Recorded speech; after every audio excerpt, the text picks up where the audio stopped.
Noong nakaraang chapter ay nahanap na nila si Hina malapit sa kanyang paaralan at kinumpronta.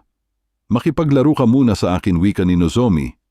"Taga-public safety ka ba?" tanong ni Hina.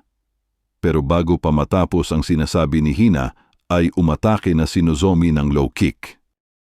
Ngunit sa isang iglap mukhang si Hina pa ang unang nakatama, isang roundhouse kick ang gumulat kay Nozomi. Na-block ito ni Nozomi pero gulat na gulat ito. Tagos hanggang buto ang sakit na naramdaman niya sa kanyang braso at puno agad ito ng mga pasa at galos. Inanalyze niya ang nangyari, tumalon si Hina para makaiwas at sinabayan niya ito ng ikot para maging roundhouse kick. Hindi siya makapaniwala na ang batang yon ay may ganoong reaction time at ikot sa atake. Akala ni Hina isa ring slowpoke si Nozomi, pero nagkamali siya, magiging masaya ito, wika niya. Pero habang nakatalikod si Hina ay binaril ng taser ni Ichika si Hina kaya tumumba ito. Sa isang liblib na lugar ay doon nila dinala si Hina, ginagamot ni Nozomi ang brasong pinang-block niya sa atake ni Hina at mukha daw may bali ito. Kahit nakatali at may takip sa mata si Hina, ay hinulaan niyang hindi sila mga public safety at habang nag-uusap ang mga ito ay pinapakinggan niya ang usapan. "Mga pulis kayo, di ba?" Napansin niyang aluminum ang posas na ginamit sa kanya at yun ang ginagamit ng pulis. Pero kahit nahulaan niya, sabi ni Ichika, wala siyang magagawa. "Pwede ka naming i-frame up," wika ni Ichika. Pero pabirong sinabi ni Hina na self-defense lang ang ginawa ko. "Kahit anong gawin mo, hawak namin ang buhay mo. Sigurado ka?" tanong ni Hina. Nabigla ang tatlo dahil sa masamang aura na pinamalas ni Hina. Hindi ito normal kahit sa mga kriminal na nakakasalamuhan ni Ichika. Naalala ni Ichika ang dating kulto na kalahok si Hina na nagtataglay ng chemical weapons. Pero nung nabuwag ang grupo, nagsara din ang kanilang mga pasilidad at nakumpiska ang mga ito. Ngunit may mga ibang hindi mahanap. May mga nagsabing may ibang kumuha sa mga ito at posibleng si Hina ang may hawak ng mga nawawalang armas. Kahit nakagapos, lumingon-lingon saglit si Hina at nag-isip. Sabay sinabing, "Ano pala gusto niyong gawin ko? Kung kaya ko, bakit hindi?" Nabigla ang tatlong magkakaibigan. Tinanong niya yung babaeng nakapigil sa sipa niya at interesado siya dito dahil ito daw ang unang beses na hindi na na-on-hit ang isang slowpoke. Dahan-dahan siyang tumayo at gusto pa niya daw dito makipaglaro. Biglang wala na sa posa si Hina dahil dinislocate nito ang kanyang hinlalaki para lumusod sa posas.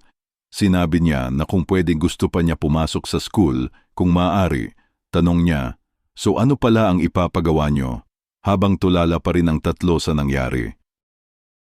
Sa sumunod na panel ay nasa isang tagong lugar sa loob ng music club sina Ichika at Hana. Mukhang masaya sila dahil maraming guests ang dumating. Ito ang unang event ng Valkyria, ang kanilang underground organization. Kung susumahin lampas sa 200 ang mga tao, kasama na ang mga staff. Masaya si Ichika dahil nagdala ng promo girl si Hana sa lugar at nagmukha itong big time. Dumating si Nozomi sa lugar pero dismayado dahil wala pa itong ring, pero pinasalamatan niya si Ichika dahil may dinala siyang makakalaban ni Hina.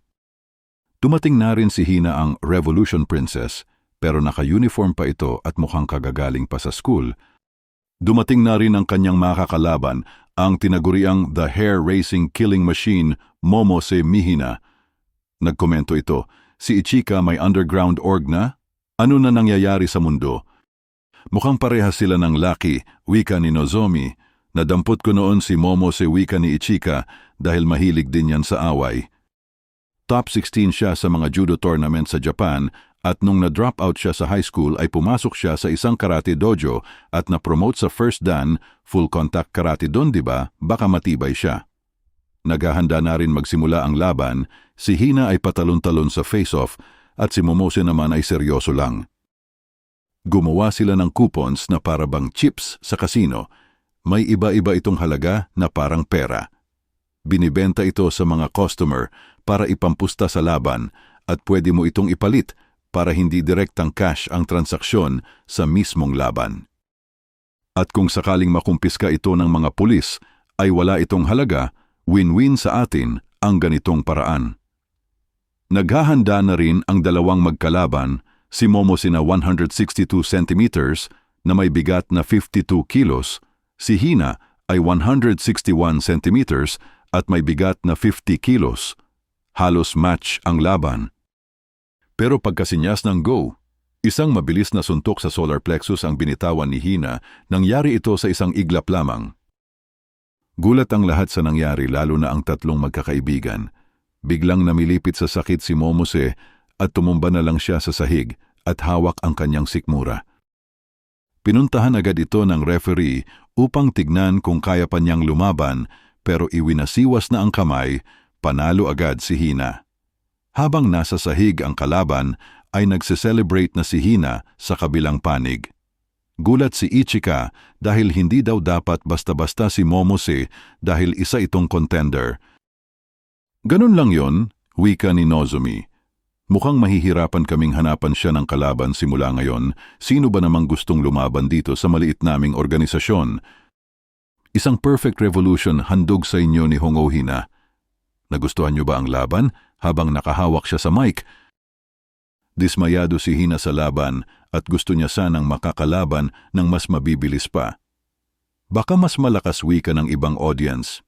Biglang naglabas ng pera si Hina, nakaipon ako ng 5 milyong yen.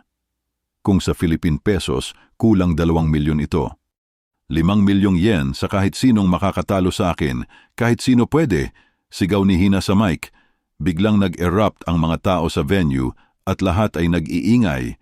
Napaisip si Hana, mukhang magagamit natin ito kahit sa malalaking organisasyon, hindi sila nagbibigay ng 5 milyong yen na pabuya. At sa huling panel ay mukhang nakaengganyo ito ng mas malalakas na manlalaro habang nakangisi si Hina na nasasabik pa kung ilan pang mabibilis na kalahok ang kanyang makakalaro. At dito na natatapos ang chapter, mga kaibigan. Mukhang mas magiging exciting na ang mga susunod na laban.